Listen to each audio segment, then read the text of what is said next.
সুপ্ৰভাত বন্ধু-বান্ধৱীসকল, কি খবৰ? আশা কৰিছোঁ ভাল সকলোৰে। তো এইকেইদিন বিহু বুলি ঘৰতে আছোঁ আৰু চচুৰবাৰী ফুৰিলোগৈ, ইফালে অলপ চলপ ঘূৰিছোঁ আৰু ঘৰতো কাম কৰি আছোঁ কিবাকিবি। তাকে গেছটো দেখা পাইছোঁ নহয়, গোটেই খালী বুলিয়ে ক'ব লাগিব, কিন্তু পইচাৰ টানাটনি চলি আছে এইকেইদিন। দুখন গাড়ী বাৰু বাহিৰত ৰাখিছোঁ, ইন'ভা ক্ৰিষ্টাখন ৰাখিছোঁ আপোনাৰ এইফালে ভঁৰালৰ তলত। মানে এইফালে আমি অকণমান মাটি চাটি বোলো ভৰাই লওঁ, আজি JCB চলিব, সেইটো কাৰণে মাটি ভৰাবলৈ এইখিনি খালী কৰি দিছোঁ। বাকী ডিজায়াৰখন আপোনাৰ এইখন দেখা পাইছে আপোনালোকে।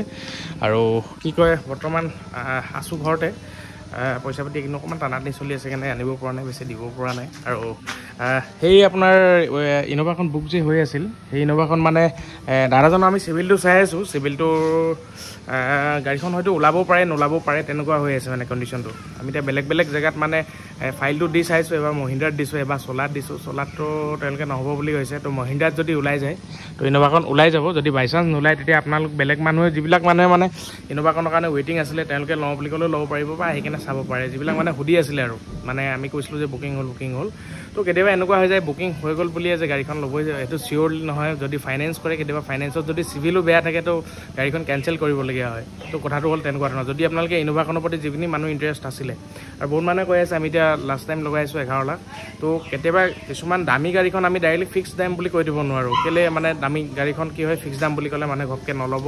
তো এইটো কাৰণে আমি এনেই আস্কিং আগত ৰাখিছিলোঁ, আমি 12.5 ৰাখিছিলোঁ, তো এতিয়া আমি মোটামুটি 11 দি দিব পাৰিম। সেই কণ্ডিশ্যনত আপোনালোকক গাড়ীখন দিব পাৰিম মানে। তো এইটো কাৰণে বহুতে কৈ আছে যে গাড়ীখনৰ দাম কিয় কমি গ'ল। আগত আমি আস্কিং ৰাখি আছিলোঁ, এতিয়া মোটামুটি দিব পৰা দামটো আপোনালোকক কৰিলোঁ 11 লাখত আপোনালোকক সেইখন দি দিম। যদি ইন'ভা ক্ৰিষ্টাখন লওঁ বুলি কয় এতিয়াও পাৰে। দাদাহঁতে ধুনীয়াকৈ চাই মেলি গৈ বুকিঙো কৰি গ'ল, 50,000 টকা দি থৈ গৈছে। কিন্তু এতিয়া গাড়ীখন ওলাব নোলাব সেইটো মানে ফাইলটো আমি বেলেগ জেগাত দি চাইছোঁ। যদি ওলাই যায় ভাল কথা, নোলালে আপোনালোকেও যদি ক্ৰিষ্টাখন ল'ব পাৰিব। 11 লাখত আপোনালোকক দি দিম, ইনক্লুড ট্ৰান্সফাৰ সৈতে 2016 মডেল জেড একদম টপ মডেলটো হয় সেইখন ইন'ভা ক্ৰিষ্টাখন।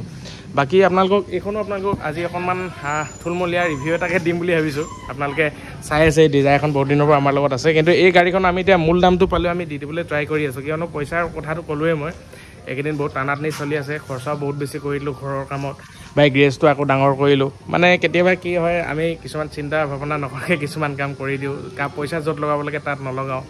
ইমান মানে কি হয়, মাৰোৱাৰী নিচিনা আমাৰ মাথা নাই দিয়ক, আমি সৰু সুৰাকৈ টুকটাককৈ চলি থকা মানুহে আৰু।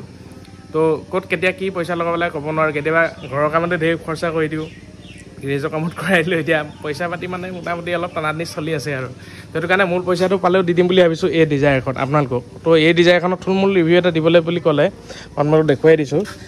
ইণ্টেৰিয়ৰবিলাক মই প্ৰথমতে দেখাই লৈছোঁ, আপোনালোকে প্ৰায় দেখি আছে এখন ডিজায়াৰ। এইখন ডিজায়াৰ হ'ল 2018 মডেল হয়, ফাৰ্ষ্ট অনাৰ হয়।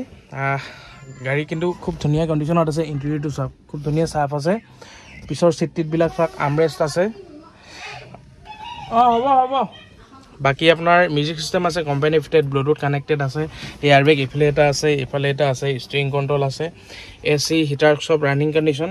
আৰু এয়াৰ কণ্ডিশ্যনো মই দেখাইছোঁ চাওক, এইটো অট' গিয়াৰ শিফটিং হয়। আৰু ইয়াত আপোনাৰ ব্ৰেক এডাল ব্ৰেক আৰু এডাল এক্সেলেটৰ, ইয়াত ক্লাছ নাথাকে, ঠিক আছে, ব্ৰেকেৰে কাম কৰিব। আৰু ইয়াৰ গাড়ীখন মেনুৱেল কৰি যদি চলাওঁ বুলি ভাবে, আপুনি এইটো পিছলৈ টানি এইফালে ছাইডলৈ নি ল'লে 1 নম্বৰ 2 নম্বৰ 3 নম্বৰ 4 নম্বৰ এনেকৈ 5 নম্বৰলৈকে ল'ব পাৰে। আকৌ কমাওঁ বুলি ক'লে বোলে মাইনাছ পইণ্টটো দেখা পাইছে নহয়, মাইনাছটো আগলৈ দিলে মানে যেতিয়া আপুনি পাহাৰত উঠি যাব গাড়ীখন, তেতিয়া মেনুৱেলি চলাওঁ বুলি ক'লেও পাৰিব। যদি বোলে এনে হাইৱেত চলাইছে আপুনি, এইটো অট' গিয়াৰ শিফটিঙত চলাব পাৰে। এইটো দুটা অপশ্যন আছে এইখন গাড়ী, ঠিক আছে। তো এইখন গাড়ী আপোনাৰ লেডিজেও চলাব পাৰে, জেণ্টছেও চলাব পাৰে, সকলোৱে চলাব পাৰে, কিন্তু আৰাম বহুত বেছি। আমি এখন গাড়ী একদম বৰপেটালৈকে লৈ গৈছিলোঁ। বাকী ইণ্টেৰিয়ৰ কণ্ডিশ্যনটো আপোনালোকক দেখুৱালে খুব ধুনীয়াকৈ। ৰিয়াৰ AC ভেণ্টটো আছে। আৰু ফ্ৰণ্টৰ মই ইঞ্জিনটো একবাৰ দেখাই দিছোঁ আপোনালোকক, চাওক। ষ্টাৰ্টটো দিয়ে লৈছোঁ, ৰ'ব, ষ্টাৰ্টটো দিলোঁ, অলপ ঝাৰি দিছোঁ। বাকী বাহিৰৰ কণ্ডিশ্যনো আপোনালোকে দেখা পাইছে। আৰু এইটো আমি টায়াৰ কণ্ডিশ্যনটো চাওক, টায়াৰটো খুব ধুনীয়া হৈ আছে। আপোনাৰ 80% মান টায়াৰ আছে। এলুইটো আমি অকণমান কালাৰ কৰি দিছিলোঁ, যদি আপোনালোকে এৰাই লওঁ বুলি ক'লে এৰাই ল'ব পাৰিব এইটো কালাৰ। গোটেই 5টা টায়াৰে নতুন হৈ আছে। আৰু ইঞ্জিনৰ কণ্ডিশ্যনটো চাওক, আপোনালোকক মই দেখাই দিছোঁ।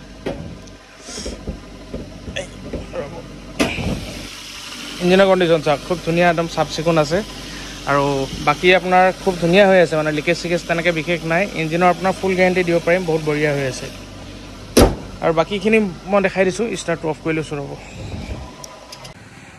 বাকি ফ্ৰণ্ট সাইডৰ পৰা লুকসটো দেখা পাইছে আমি টাচ পেইন্ট কৰিছিলো অলপ কিছুমান জায়গা ধৰক বাম্পাৰ বিলাকত অলপ কৰিছিলো এই বনেটত অলপ কৰা আছে মানে ইয়াতে সাইকেল লৈ মানুহ এজন অকনমান লাগিছিলে বুলি কৈছে তো এটো কাৰণে অকনমান লাগি আছিল আমি এখিনি মিলাই মিলি টাচ পেইন্ট কৰোৱা হৈছে বাকি কালাৰটো খুব ধুনিয়া হৈছে ধুইলে ধুনিয়াকৈ ওলাই পৰিব গাড়ীখন এটো সাইডৰ পৰা কন্ডিশন এনেকুৱা ধৰণৰ চাহ বুলি ক'লে এফালৰ পৰা কন্ডিশন এনেকুৱা ধৰণৰ এফালেও চাওক বুকুতে চাৰি লাইনটো দেখাই দিছো পিছৰ টায়াৰটো চাওক 80% প্লাস টায়াৰ আছে চলাবলৈ বহুত বেছি কমফৰ্টেবল হয় আৰু এডাল আমি এক্সট্ৰাকে লগাই লৈছো যদি কোনবা ইচ্ছা কৰে এডাল খুলি লওঁ বুলি ক'লে খুলি ল'ব পাৰে লাগি থাকিলে লাগি থাকিব পাৰে এডাল যদি লাইটটো খুব ধুনিয়াকৈ ৰাতি জ্বলে ব্ৰেক মাৰিলে এনেকৈ জ্বলিব দিনতো জ্বলাই দেখা পাব এক সাইডৰ পৰা প্ৰফাইলটো খুব ধুনিয়া হৈ আছে বাকি এটো সাইডৰ পৰা খুব ধুনিয়া হৈ আছে আপোনাৰ চাবলৈ গ'লে টায়াৰ কন্ডিশন এনেকুৱা আৰু চাবি আমাৰ লগত দুটা এভেইলেবল আছে চেন্টাৰ লক আছে চাবি দুটা এভেইলেবল চাৰিটা পাৱাৰ উইন্ডো আছে VXI মডেল কিন্তু এটো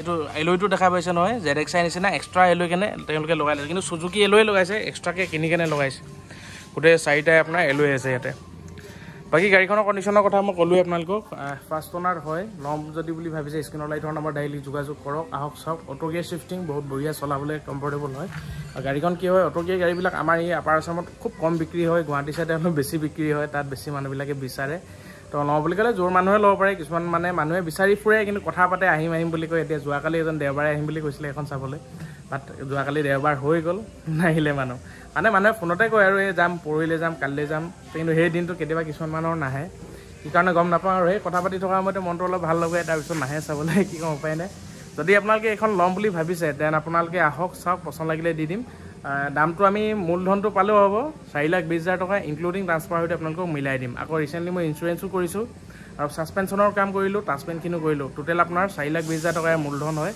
মূলতে দি দিম আপোনালোকক যদি ল'ম বুলি ভাবিছে ডাইৰেক্টলি আহি চাই ডাইৰেক্টলি নিব পাৰিব দৌৰাই চাওক গাড়ী পছন্দ লাগিলে ডাইৰেক্টলি নিব পাৰিব গাড়ী প্ৰবলেম একোৱে নাই সাসপেনশনৰ কাম আছে সাসপেনশনৰ কামখিনি আমি কৰোৱালো বাকি মানুহলৈ চোৱানো বহুত বেছি ধন্যবাদ নেক্সট ভিডিঅ'ত আকৌ লগ পাইছো কি গাড়ী আহে দেখাবলৈ ট্ৰাই কৰিম খালি এই গাড়ীখন আপোনালোকে কোনোবাই যদি ল'ম বুলি ভাবিছে পটাপট আহি লৈ যাব পাৰিব বাকি bye bye C you love you next ভিডিঅ'ত আকৌ লগ পাইছো বাই বাই